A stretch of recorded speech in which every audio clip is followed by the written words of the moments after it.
je vous fais le serment de ne jamais trahir le Congo. À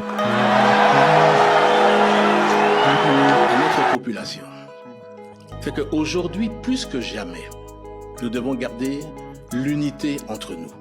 Les gens ne comprendront pas aujourd'hui ce que je suis en train de dire, mais dans quelques années, ils comprendront. La chance que nous avons aujourd'hui, c'est d'avoir ce président, Félix Tshisekedi. Pourquoi? Parce qu'il est celui qui s'est levé contre le Rwanda, contre Paul Kagame. Ce que vous devez savoir,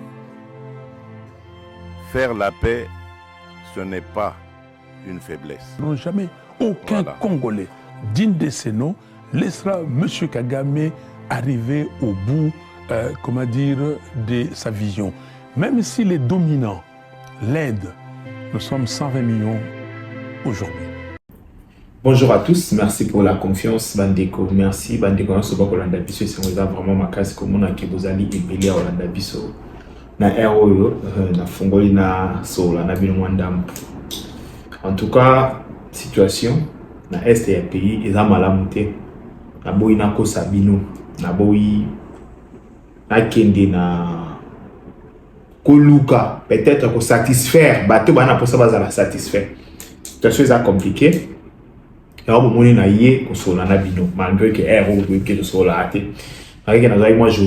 j'ai travaillé sur autre projet mais na commis obligé na kata na ya liboso na bino to sola bandeko na ena ma mingi la motema ena ma mingi vraiment la motema parce que situation ezali chaotique na est ya pays na commis ouvrir en danger pour na obani sabatute na commis ouvrir en danger pour na kosakana pété. Il y a une gravité à l'Ikambo Bandeko. Il n'y a pas longtemps, on a évité ce qui dans le montage, on a retrouvé une vidéo. On a expliqué que le Rwandais veut, il y a cela 2 semaines, sur 2 semaines et 3 semaines. On a expliqué le mouvement au Rwandais Baosala. Dans le Rwandais, on a encercler Ouvira. On a Zwanzela te. On a par Sangue, on a Ouvira. Ba rebelle ya M23, ba lever option. Ba attaquer ville à Ouvira. Oui. Kasi ba ko attaquer à Mombala mokote. Ba ko contourner ville ya Ouvira ba atteindre Minembwe. Ba nzela na kati ya bangomba ezali. Journée ya lelo ba image na kedi bino wana sur ces olobake ba longoli ba troupe nyonso o bazalaki na bazongisaki na Goma. Ba tindi ba on a ligne de front.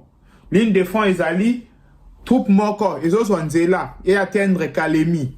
Troupe moussus ezo nzela et atteindre Kindu. Comme ça, ba encercler Ouvira. Dispositif de sécurité ezana Ouvira ezama makasi.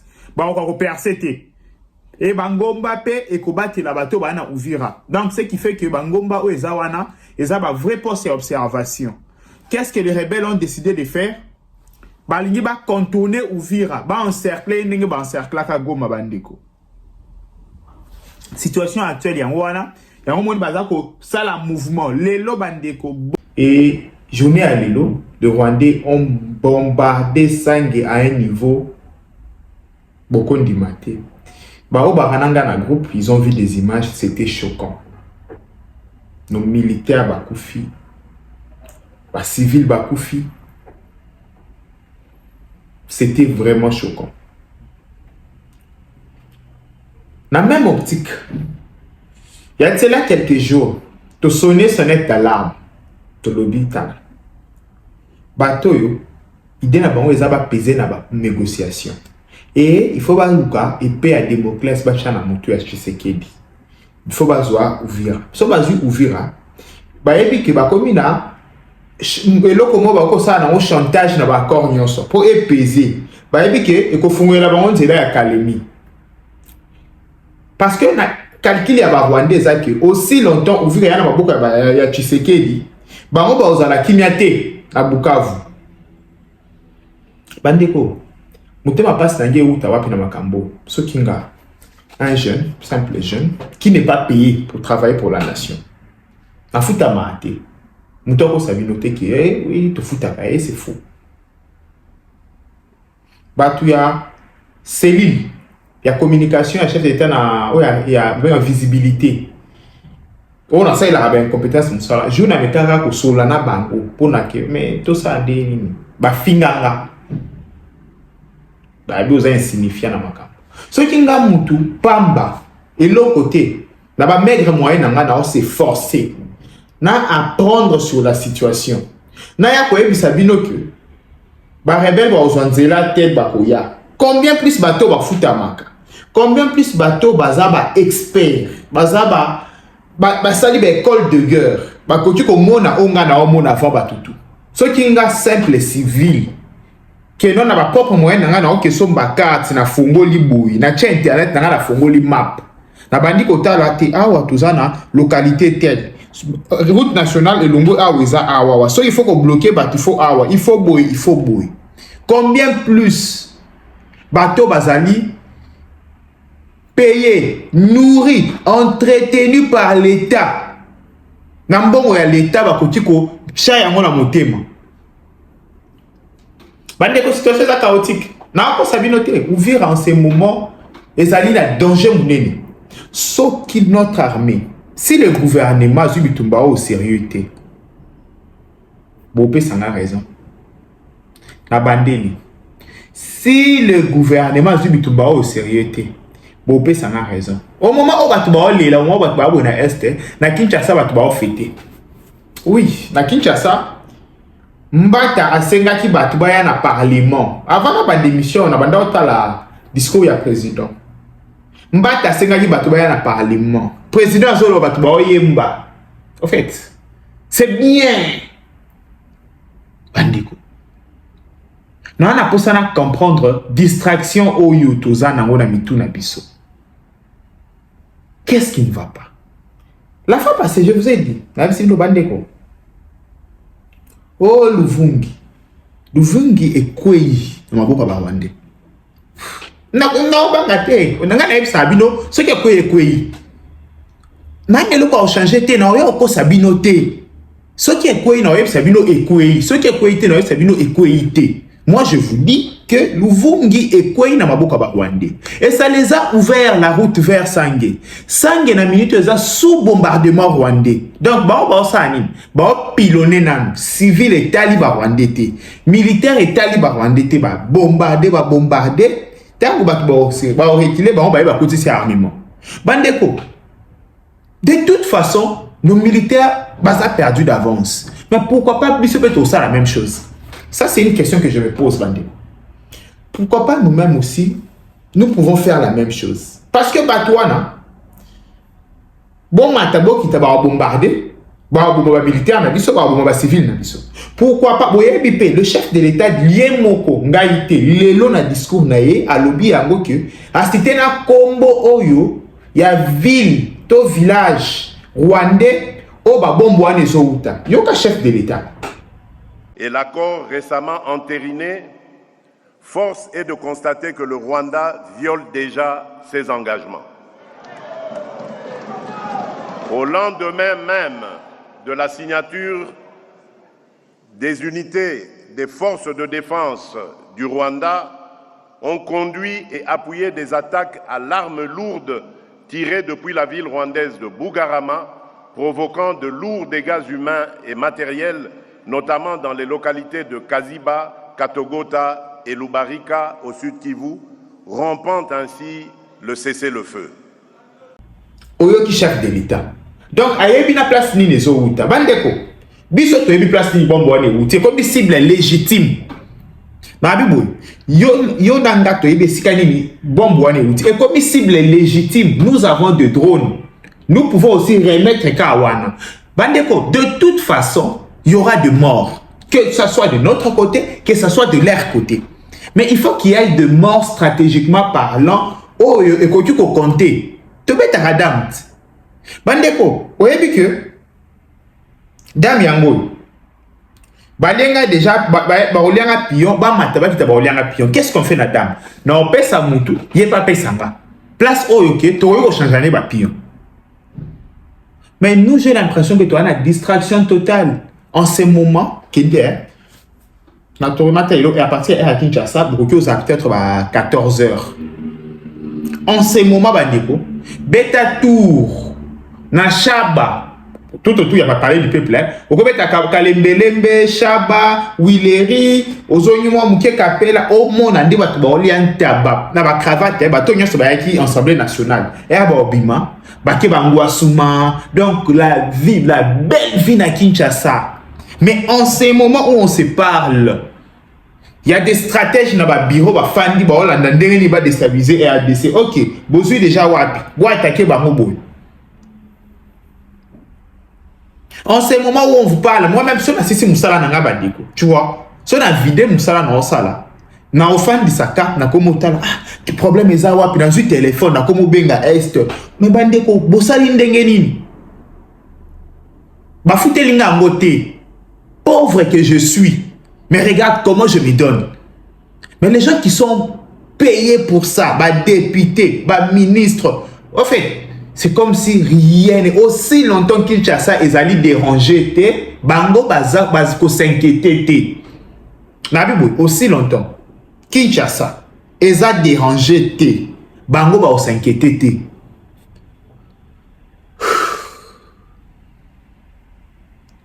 Pandeko, on a posé dans le bâtiment que na lembi, mais na fan d'akabo na ozomaye les belé na makambo nyonso. Tu sais, ça m'a beaucoup aidé à comprendre raisonnement na fonctionnement ya bateau.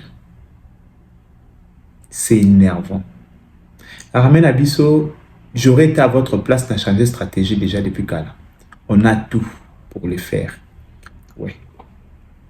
On a tout. Tu peux renforcer Baline. En ces moments, bon, on dit que première stratégie c'est invité. Monsieur le Président, mettez du sérieux dans cette guerre. Bengi sa stratégie nous sous. Basé belé dans le monde. Bengi sa ba israélien, bengi sa ba américain, bengi sa ba français, ba mercenaire ba yali. Ba stratégie à guerre bazali. Pilonné oyoko pilonné. Nabi boy, pilonné oyoko pilonné. C'est ça la guerre. Ce n'est pas la guerre, il y a quelqu'un qui s'est lancé dans la guerre. Bon, comme il faut hésiter, bah hésitera à soutenir la guerre. N'a évité. Comment expliquer que bah hésiter à soutenir la guerre bandiko? Bon, moi n'imga vana banda makambo. N'a le baki n'a pas hésité ni soutenir. Je savais que les lotologues comme ma part besoin ça c'est Bossanda. Je sais. N'a évité. N'a pas eu le droit à hésiter parce que attends à hésiter, ma vie ne sera plus comme avant. Ça, vous devez mettre ça dans vos têtes. Monsieur le Président, comme Bozo Bandaba guerre, Makambo hésiter, ça les sous-souter. Quand il faut pilonner, il ne faut pas pilonner à mouquet. Il faut pilonner. Quand il faut engager les hommes dans la guerre, il faut engager les hommes au réservé mon sous pour un renfort. Au 15 renforts. Vous ne venez pas attaquer Ville Moko, Bozuyango sans renfort. Non. Bocha tous les renforts à Souka et Badaka Roken. Les Rwandais le font. Combien de camions Rwandais tout le monde a ça en mouvement? Avant Makambo tu banda. Combien on vous dit tout le monde va camion Rwandais ça en mouvement. Bazako renforcer, Bazako renforcer, Bobomi va renforcer, Bobomi va renforcer. C'est ça la guerre. Bandeko, j'aurais été au front. Croyez-moi peut-être derrière dans un qui ça liboso. Na la forme médiatique. Tu vois? Na qui abandonner front médiatique pour qu'il y ait un front militaire. Mais non, vous savez que na front médiatique n'a pas abandonné. Ça prouve que sur la front militaire, na commandement, na linga qui n'a abandonné pété. Nos généraux en tout cas, na pas ça va expliquer comment un général congolais, ou a un acte à bravoure, ou a gagné à ta village depuis la guerre. Ouais, le que non, bah c'est acte à bravoure parce que bataille, il y a ça qui a gagné qui a bataille, il y a Nani Sangue a gagné Yango. C'est ce que je veux en ce moment. Dans un général congolais a gagné la bataille à Sangue. Tu peux ça pena médaille. Na acte à bravoure. Tu peux ça étoile. Bisé étoile les arrêts à liboum. Ce qui général on a liboum ne va pas étoile. On veut vraiment que tu gagnes la bataille. C'est simple. Ce n'est pas pour vous critiquer. C'est pour vous dire que tu es dans le besoin. Nous sommes dans le besoin. Bandeko, la situation à Sangue est compliquée et complexe. Sangue, c'est la route qui mène vers Uvira. La situation est compliquée et je pense que l'État doit prendre des dispositions pour Uvira. doit attaquer d'autres positions pour déséquilibrer force et l'armée Rwandais na sangue. Dans une stratégie militaire, mais je sais que ceux qui font les Rwandais font tout déséquilibrer, on a fond. C'est simple. On a beaucoup de militaires, on a beaucoup d'armements qu'on peut engager ce genre de combat. Et aux allées là. À travers l'accès à l'électricité, des territoires lointains vivent à nouveau le retour de l'État comme garant du bien-être commun, conformément à la vision du président de la République, chef de l'État, son Excellence Monsieur Félix Antoine Tshisekedi.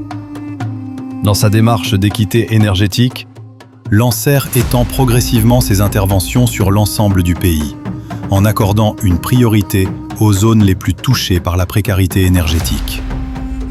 Dans l'espace Grand Équateur, sous l'égide du ministre des Ressources hydrauliques et de l'électricité, son Excellence Aimé Molendo Sakombi, 2 centrales solaires photovoltaïques sont développées simultanément.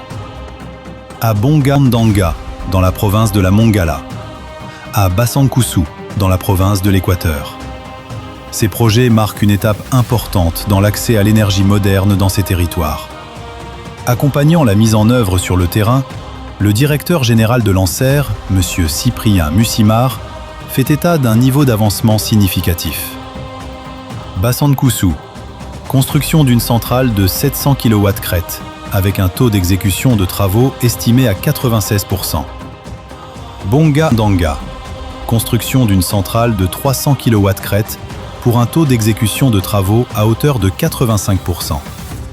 Dans les 2 sites, l'éclairage public est d'ores et déjà opérationnel, apportant une amélioration nette et visible dans le quotidien des habitants. Là où la nuit avait longtemps occulté les rêves des communautés, se lève désormais un jour nouveau. Et là où l'accès à l'électricité est restauré, c'est le retour de l'autorité de l'État qui est rétabli.